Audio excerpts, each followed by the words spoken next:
Hello guys, இந்த வீடியோவில் பார்த்தீங்கன்னா நம்ம ஜீனஸ் மேக்ஸிலைன் இன்வெர்ட்டர் எப்படி நம்ம யூஸ் பண்ணுறது அப்படிங்கிறத பார்க்க போகிறோம்.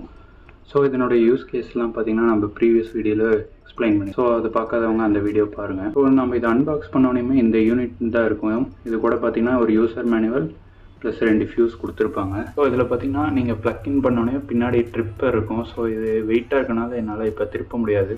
இது பார்த்தீங்கன்னா நான் இப்போ லாஃப்ட்டில் வச்சுருக்கேன். இது ஒரு ரூமில் வந்துட்டு லாஃப்ட்டில் தான் வச்சுருக்கேன். ஸோ இதை பார்த்தீங்கன்னா ஜஸ்ட் இங்கே நமக்கு தெரியுது இல்லைங்களா பட்டன், அதில் வந்து பவர் ஆன் அப்படிங்கிறத பார்த்தீங்கன்னா நீங்கள் பேக்கில் இருக்க ட்ரிப்பர்லாம் ஆன் பண்ணிட்டு அடுத்து பார்த்தீங்கன்னா நம்ம யூபிஎஸ்க்குன்னு செப்பரேட்டாக ஒரு கனெக்ஷன் கொடுத்துருப்போம் இல்லைங்களா, அதாவது பவர் இன் வருது. அது பார்த்தீங்கன்னா நம்ம யூபிஎஸ் சார்ஜ் ஆகிறதுக்கு அதை யூஸ் பண்ணிக்கலாம். இந்த பிளாக் கலர் ஒயர் வந்து அதுதான் வந்து யூபிஎஸ் சார்ஜ் பண்ணும். இது வந்து நம்ம வீட்டில் இருந்து வர எலக்ட்ரிசிட்டியோட பவர், அதாவது லைக் இன் அண்ட் அவுட் இதில் வந்து இருக்கும். ஸோ அதுக்கு ஆன் பண்ண பிறகு பார்த்தீங்கன்னா இங்கே ஜஸ்ட் நீங்கள் வந்துட்டு பவர் ஆன் அப்படின்னோடனே லைக் உங்களுக்கு ப்ரெஸ் பண்ணி கேட்குறேன், ஜஸ்ட் கிளிக் பண்ணிங்கன்னா போதும்.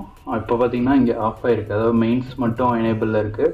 ஸோ யூபிஎஸ் வந்து ஆஃபில் இருக்குது. ஸோ அகெயின் கிளிக் பண்ணிங்கன்னா ஸோ யூபிஎஸ் வந்து ஆன் ஆயிரும். ஸோ அதே மாதிரி நியர்பையாக இருக்கிற பட்டன் பார்த்தீங்கன்னா UPS mode and normal mode அப்படின்னு சொல்லிட்டு இருக்கும். ஸோ யூபிஎஸ் மோடு பார்த்தீங்கன்னா அன்லிமிட்டட் பவர் சோர்ஸ், லைக் நீங்கள் எந்த ஒரு மில்லி செகண்டுமே டிலே இல்லாமல் டைரெக்டாக ஆக்டிவேட் ஆகும். இது பார்த்தீங்கன்னா நார்மல் மோடு பார்த்தீங்கன்னா ஒரு டிலேவோட கரண்ட் போச்சு அப்படின்னா ஆக்டிவேட் ஆகும். ஸோ இது ஒரு 1 kV இன்வெர்ட்டர் தான். நீங்கள் நார்மல் வீட்டுக்கு யூஸ் பண்ணுறோன்னா நம்ம தாராளமாக யூஸ் பண்ணலாம். ஸோ இது installation just plug and play தான். ஸோ டோன்ட் வரி டு எப்படி இன்ஸ்டால் பண்ணுறது, எலக்ட்ரிஷியன் வேணுமா அப்படிங்கிறது. ஸோ பேசிக்காக என்ன நீட் இருக்கோ அது இருந்தாவே போதும், நம்ம ஈஸியாக இன்ஸ்டால் பண்ணிக்கலாம். ஸோ தேங்க்ஸ் ஃபார் வாட்சிங்.